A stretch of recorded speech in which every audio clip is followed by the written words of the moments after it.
And you've grappled and wrestled with tech billionaires and tech stars over the years. You've been titled like one of the most feared people in Silicon Valley.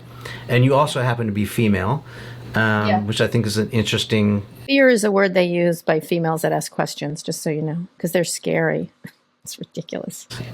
By the most powerful people in the world, I'm sure. They're terrified. Yes, I love it. And I was especially impressed just with your last podcast with Elon. I know you've talked to Elon many times. I'm sure you got him on speed dial. But there was a moment in that interview, do you remember, when you were sort of pressing the issue, and I can't even remember exactly what it was, but he sort of got a little bit nasty. He turned a little bit negative. And he said, Kara, I'm happy to end this interview immediately. And you said, no, thanks. It was just like, bing, like Captain America. It's because he's done it before. He's done that before. He likes to do that. And he wants everyone to go, oh, no, dear sir.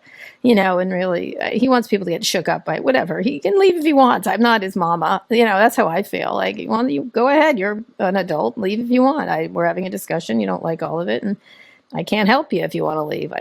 You don't need my permission. It was like a threat. It was silly. He was just being silly. Yeah, but is that just peacocking, though? Is that what it is? I don't know. He just was mad about something. No, it's just his thing. Every now and then he realizes he's the richest man in the world. He could do whatever he wants. But so can anyone else. That's my feeling. So I think that's what he's like, wait a second, I'm Elon Musk. I could leave if I want. I guess. I don't know. I have no idea what was going through his head. But he didn't leave, so he didn't. So, well, maybe let's frame this as advice to other journalists or people that are trying to tell stories. What advice do you give them when you come up with a up against a big personality like that, and you get a little bit of pushback? Just so what? Like, don't worry about it. Like, I don't stay up at night worrying about what Elon or anyone else thinks of me. I really don't. I could care less. And I don't, not to say I care or don't care either. I try to be fair. I try to be polite. I try to ask tough questions. I respect their intelligence.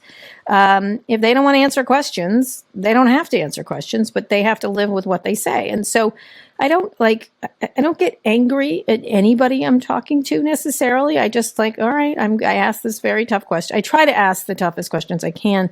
And by tough, I mean hard, like really difficult and thoughtful questions. And I think one of the things that always sticks to people that ask like that, oh, you're so mean or something like that. Why is it mean to ask, I don't know, Elon about his issues around COVID? Well, and ask it very directly because I'm respectful to him. How could you have tweeted that about COVID? I think that's irresponsible. And then I said I thought it was irresponsible. So he knew where I was coming from. I asked a direct question, and he gave actually an answer. It wasn't an answer I liked, but it was an answer. And so, but I think you just have to have respect to see people where you're coming from and be very honest. And I think most smart people do not resist that. They don't they might not give you an answer you like, but I don't they don't shake me up. Like, I don't care. They're not, again, I'm not their mama.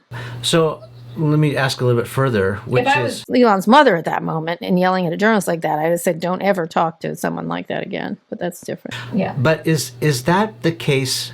Are you able to do that because you have this great pedigree now or this great breadth of experience? Yeah. Like, was it the same way when you first started your career? Yes.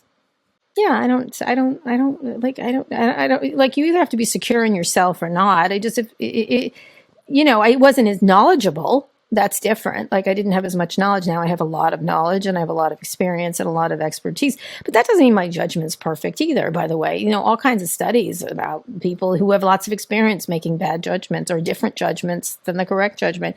And so what I like to do is I try to do my best work of research and knowing what I'm talking about. I try to read widely when I'm talking to people. I try to know what they've said about things before. I have respect enough to have spent time to know what they've said. And then when they start to move into talking points, I try to get that out of the way really quickly. I'm like, listen, that's your talking point. I did it with Bryan the other day, Chesky. He was looking down at a sheet. I said, put your eyes up at me. Don't look at the sheet. Look at me. Answer the question. And he was sort of jarred out of it. And we had a much better conversation. So I just treat people like I would normally, like anyone. So I don't, just because they're billionaires doesn't mean they get a pass of, like, aren't you so smart? But I also don't treat them like they're evil either. Like, you awful evil villain. Yeah, well, that's what I love about you is I feel like you speak the truth, or you try to. You're in pursuit of the truth. Talk to me about your process of doing the research. How much research do you do? Now, you have the advantage of being a career journalist. Following these people. I heard you talk to Mark Cuban, and you were reminiscing. Back in the day before Mark was a billionaire, and so you have that advantage of knowing them before they were famous. But what is your process to do the research? Oh, I just read widely. I know a lot of stuff. I know people for years. I mean, I've covered him for a long time, so I have a well of knowledge just in my head about him, and I know what he's going to say, and I know what I want to talk about, like at the time. But I know what they're doing right now, and what they've said about it, and people's negative and positive thoughts about it. And so I just read widely. We have a good staff at the Times. And on Pivot, I already know the stories. I've read them all. That's much more topical. So I do a lot of research, and then we we figure out a good narrative script in terms of how we want the interviews to go, and then I go off of them when something changes, when they say something interesting. I'll throw away the script and move to a different direction if I need to. Spend a lot of time listening to people.